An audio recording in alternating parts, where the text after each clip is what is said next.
देखिए एक वर्ड है स्पेसिफिक ग्रेविटी। क्या नाम है? Specific gravity. सबसे पहले तो और या रिलेटिव डेंसिटी वर्ड यूज किया गया है, ठीक है। सबसे पहले डेंसिटी क्या होती है, डेंसिटी के बारे में बात करते हैं।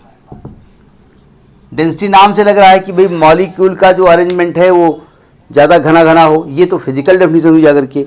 मैथमेटिकली क्या होती है? मास पर यूनिट वॉल्यूम। किसी भी बॉडी का मास अगर उसके वॉल्यूम से डिवाइड कर दिया जाए तो डेंसिटी मिलती है। अगर मैं कहूँ यूनिट क्या होती है, तो मास की यूनिट केजी होती है, वॉल्यूम की यूनिट मीटर क्यूब होती है। और एक आप अपने हैबिट में डाल लीजिएगा कि जो भी मैथमेटिकल फार्मूला लिखिए फिजिक्स का, उसकी डायमेंशन जरूर निकाल लीजिए, कहे चाहे न कहे। हाँ, मतलब वो एक हैबिट में डाल लीजिएगा कि हमको डायमेंशन निकालना है, ठीक है। अच्छा, अगर सीजीएस यूनिट करेंगे तो सीजीएस आ जाएगी ग्राम पर सेंटीमीटर क्यूब।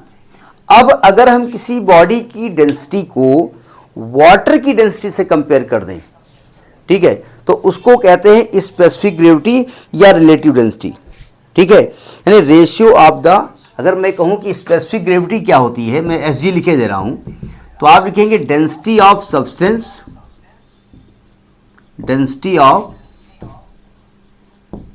सब्सटेंस, ये सब्सटेंस लिखा हुआ है, स्पेलिंग ने देखना क्यों गलत लिखी, वो जल्दी लिख रहे हैं, upon density of pure water at 4 degree centigrade. ये कंडीशन बहुत इंपॉर्टेंट है। आपको याद होगा छोटे क्लासेस में आपको पढ़ाया गया है, एक सेकेंड,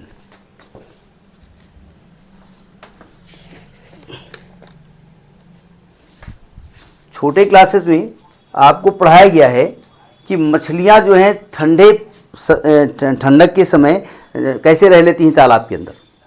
तो आपको पढ़ाया गया कि जब टेम्परेचर डिक्रीज होता है, माइनस या जीरो तरफ जाता है, तो बर्फ पानी जमना शुरू हो जाता है, मालूम है ना।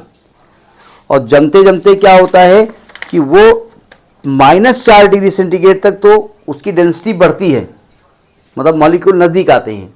और -4 के बाद जब आता है तो पानी दूर होना शुरू हो जाता है, मॉलिक्यूल दूर होना शुरू हो जाते हैं, यानी डेंसिटी कम होने लगती है।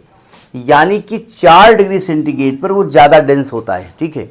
कभी आपने फ्रीज़र में जो क्रेट होती है पानी रखने वाली, उसमें रखा है पानी आपने बर्फ़ जमाने के लिए, तो आप देखिए जब पानी जमता है तो बर्फ़ ऊपर तक आ जाती है उसमें।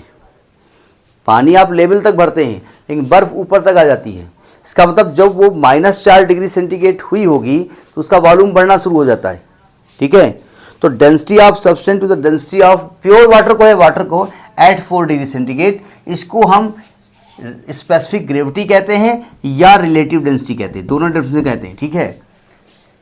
अब इस डेफिनेशन का फंडा क्या है कि हम किसी सब्सटेंस की डेंसिटी को वाटर की डेंसिटी से कंपेयर कर रहे हैं, ये समझ लीजिए, और कुछ नहीं कर रहे हैं, ठीक है।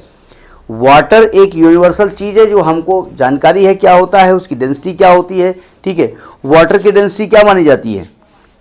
वाटर की, प्योर वाटर की डेंसिटी 4 डिग्री पे कितनी होती है? 1 इंटू, यानी कि डेंसिटी ऑफ वाटर, जब वाटर कहेंगे तो प्योर ही वाटर होगा ना, एट 4 डिग्री सेंटीग्रेड होती 1 इंटू 10⁻³ किलोग्राम पर मीटर क्यूब, ठीक है।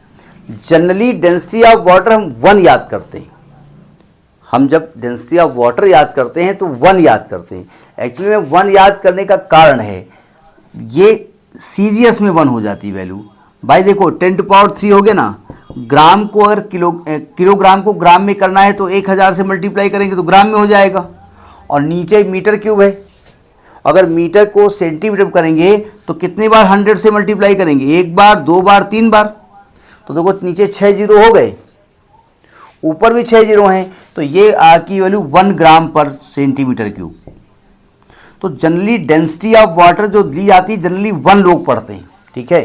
तो 1 सीजीएस वैल्यू उसकी होती है। तो समझ में आ गया स्पेसिफिक ग्रेविटी क्या होती है, ठीक है, या रिलेटिव डेंसिटी क्या होती है, ठीक है। कुछ चार्ट्स किताब में बने हैं, ठीक है, इन्हें हम आपको फोटो भेज देंगे। तो इनमें रिलेटिव डेंसिटी लिखी हुई है, अलग अलग सब्सटेंस की डेंसिटी लिखी हुई है। तो थोड़ा बहुत हल्का सा दिमाग में रख लीजिएगा, कभी कभी, ऐसा होता नहीं है, कभी कभी कुछ सब्सटेंस आपको दे दिए जाएंगे और उनकी डेंसिटी को कंपेयर करने के लिए दे दिया जाएगा कि आप इनकी डेंसिटी को कंपेयर करिए, इंक्रीजिंग ऑर्डर में लिखिए या डिक्रीजिंग ऑर्डर में लिखिएगा, ठीक है।